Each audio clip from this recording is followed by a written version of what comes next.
মাত্র গত 2-4 দিন আগেই ফরিদপুরের মধ্যে আমার 2 মুসলিম ভাইকে হিন্দুত্ববাদী আগ্রাসন ইসকন সন্ত্রাসরা পিটিয়ে হত্যা করেছে।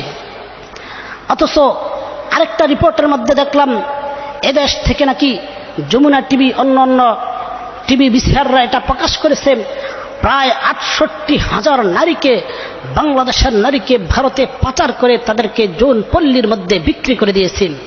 তখন আমাদের প্রশ্ন জাগে, এদেশের প্রশাসন এবং গোয়েন্দা সংস্থার জন্য তাদের নিকট আমাদের প্রশ্ন তখন জাগে, তোমরা এদেশে আমাদের ট্যাক্সের টাকায় তোমরা চলো, খাও, ফিরো, সবকিছু করো, এদেশ থেকে 68,000 নারীকে তারা কিভাবে 1 2 1000 2000 নয় 68,000 নারীকে তারা এদেশ থেকে নিয়ে কিভাবে ভারতের মধ্যে পাচার করে সেখানে যৌনপল্লীর মধ্যে বিক্রি করে? এদেশ সরকার এবং প্রশাসন এবং গোয়েন্দা সংস্থা তাদের নিকট আমাদের এই প্রশ্ন। আর এই প্রশ্নের যদি দিক এদিক আমরা খুঁজতে চাই, তখন আমরাই দেখি তোমরা এর মধ্যে ষড়যন্ত্রে নিশ্চিতভাবে আমরা বলতে পারি তোমরা জড়িত।